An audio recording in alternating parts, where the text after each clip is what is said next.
Welcome to the channel. Thank you for stopping by and watching my rant. In this video, I'm showing a process to weld shelf units made from 0.25 by 12-inch flat bars and 3/4 by 3/4 flat bars at 12 feet in length. In this shelf project, we do not need full penetration because too much heat input would deform the already inconsistent material geometry. So we calculated the minimum weld bead required for the integrity of the shelf units. I'm running the machine at 980 watts, which gives me roughly plus or minus 2 millimeters of maximum fusion between the parts. We flip the parts in opposing deformation directions, using a strategy where the material fights against itself to stay as straight as possible. And of course, we had to build a pulling jig because in the cross-section, you simply cannot clamp two 12-inch wide flat bars that both have opposing bow in the part. While I'm showing the process, I'll talk about arc welding versus laser welding. And at the end of the video, I'll show some specific explanations about the theory as well. Laser welding is one of those processes that exposes the truth instantly. It doesn't care about your background, your years of experience, or how many certifications you have. It only cares about physics, which I explained in one of my earlier videos as simply as possible. It is recommended to watch the full video for all beginners and even arc welders transitioning to laser welding. And that's why I always say something that surprises people. Sometimes the person who has never welded in their life learns laser welding faster than the veteran TIG or MIG welder, and there's a reason for that. A conventional welder walks in with 20 years of arc welding instincts. They're trained to watch the puddle, steer the molten pool, control arc length, read the color, and feel the lag. All of that is good for arc welding, but laser welding doesn't use any of those instincts. In fact, those instincts get in the way. Laser welding is not advanced TIG, it's not fancy MIG, it's a completely different procedure with completely different physics. There is no arc. Laser welding speaks a different language: beam coupling, keyhole stability, scan box geometry, incident angle, overlap ratio, reflectivity management. The only similarity between arc welding and laser welding is the metallurgy. You melt metal and fuse it. That's it. Everything else is a different universe. And this is where arc welders get into trouble. First, they want gaps. In arc welding, you want gaps so the molten metal can flow and fill the root. They call it root opening, and in most cases, it's around 1/8 of an inch. They bevel thicker parts, create root faces, root openings. None of that applies to laser welding. You have to forget it.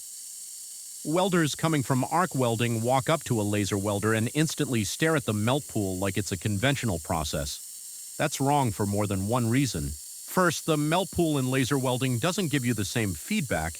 It's not telling you what you think it's telling you. Second, by staring at it, you're putting your face right into the reflection zone for no good reason.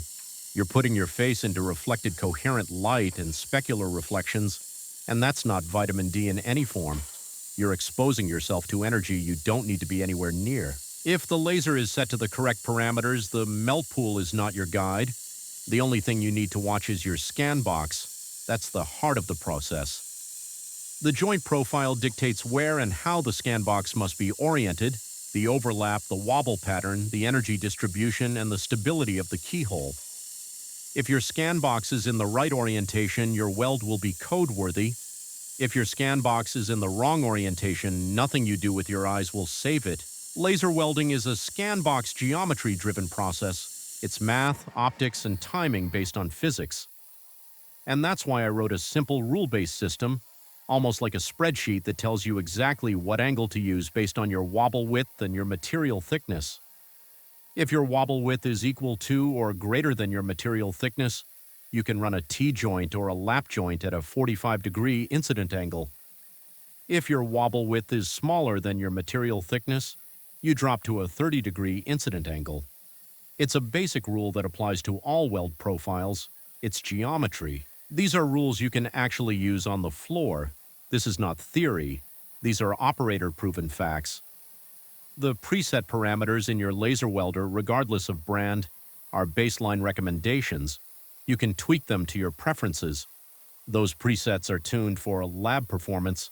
On the shop floor, not all of those settings will give you optimal welds. And here's another rule that arc welders struggle with. In laser welding, you should not have gaps, period. And if you do have a gap, it should never be larger than the wire diameter you're using. Laser welding is not designed to close big gaps. I'm not saying it's impossible. You can close gaps with enough experience, enough angle control, and enough parameter tuning. But that's not standard procedure. That's advanced work. That's controlled risk. Laser welding wants tight fit-up. It wants consistency. It wants predictable geometry. If you give it that, it will reward you with clean, fast, repeatable, code-worthy welds. If you give it sloppy fit-up, it will punish you instantly. There's no forgiveness. There's no puddle to bridge the gap. There's no filler metal to compensate for bad prep. Laser welding is honest. It does reflect sloppiness. It tells you the truth immediately. I see a lot of people looking for dual wire feeders these days. Why? Because their fit-up is sloppy, inconsistent, like ox piss. Dual wire feeders are not a new development. It's only surfacing in the US because the structural welding industry wants laser to close gaps. And I'll tell you straight, even the manufacturers are making a mistake here. In laser welding, it's not the fillet size that gives you structural strength.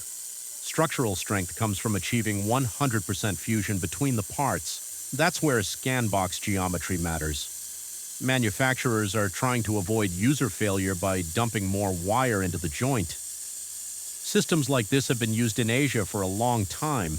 They just haven't reached the US yet, because apparently we're already superior, right? Some of those systems run triple or even 4-wire feeders, and this is why beginners sometimes outperform veterans. A beginner has no habits. They don't try to watch the puddle.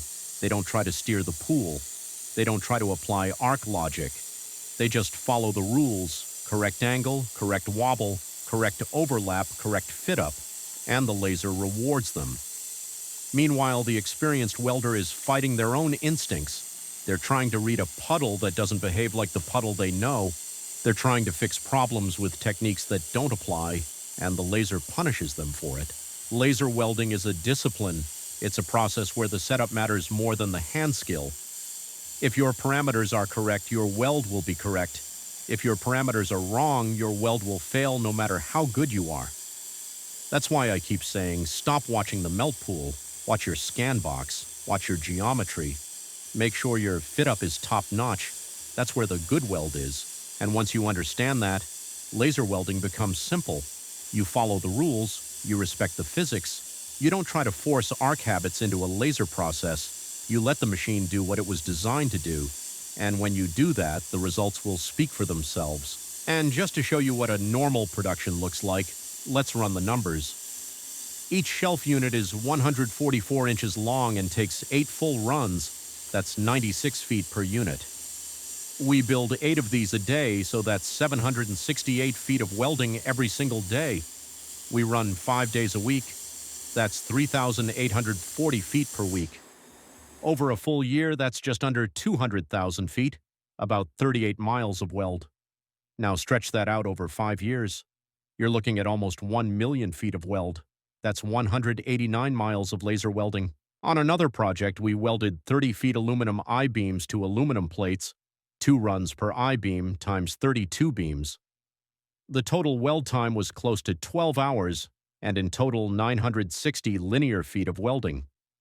On the very same job, we had to weld in stiffeners every 24 inches, once again welded at both sides plus vertical 10-inch on each side, so 44 inches per stiffener.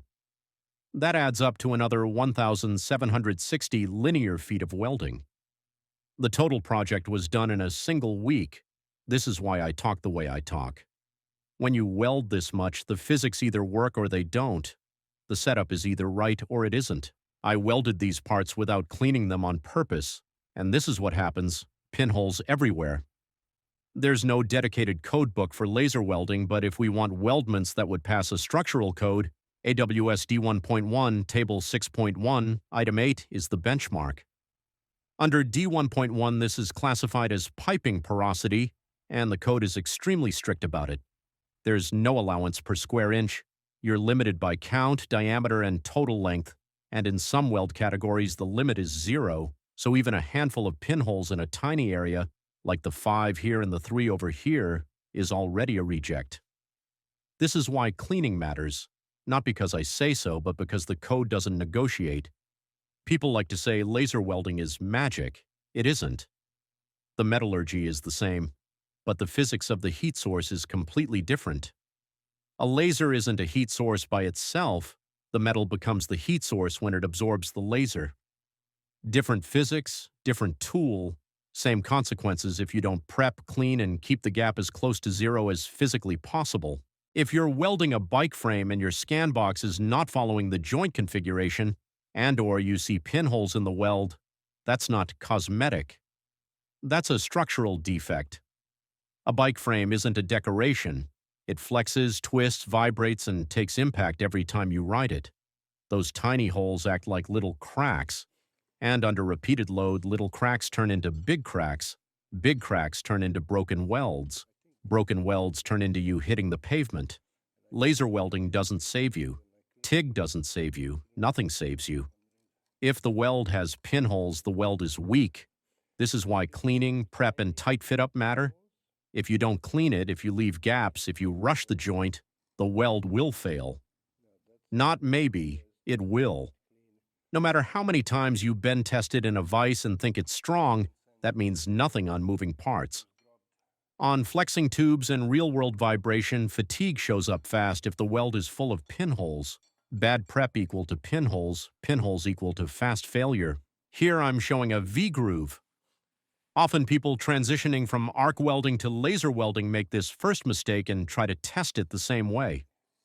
I'm not doing 24 passes to fill a 0.25-inch V-groove. I'll run a few, then show how it's actually supposed to be done with laser, a simple butt weld from both sides. Just look at the deformation on the V-groove weld after 4 passes, and then look at the deformation on the butt weld done from both sides. This is why some people think laser is magic, but it isn't. It's simple, basic physics. As you can see on the V-groove weld, there's significant deformation, each side lifted up about 1/8 of an inch, and if I had filled it all the way, the deformation would be even larger. In contrast, on the butt weld done from both sides, there's virtually zero deformation. The only thing visible is my original misalignment. And we would count how many times I have to run the welds. The V-groove needs minimum 24 passes. In contrast, the butt weld needs 2 passes. Also, even with a 700W unit, you will have 100% fusion between the two parts at 0.25 inches thick. With that, I will close today's video. If you like the content, please subscribe and hit like. It does mean a lot. If you have any questions, please feel free to post it, and if I did leave out anything in this short demonstration, let me know and we can get back to it in the next video. Thank you for watching.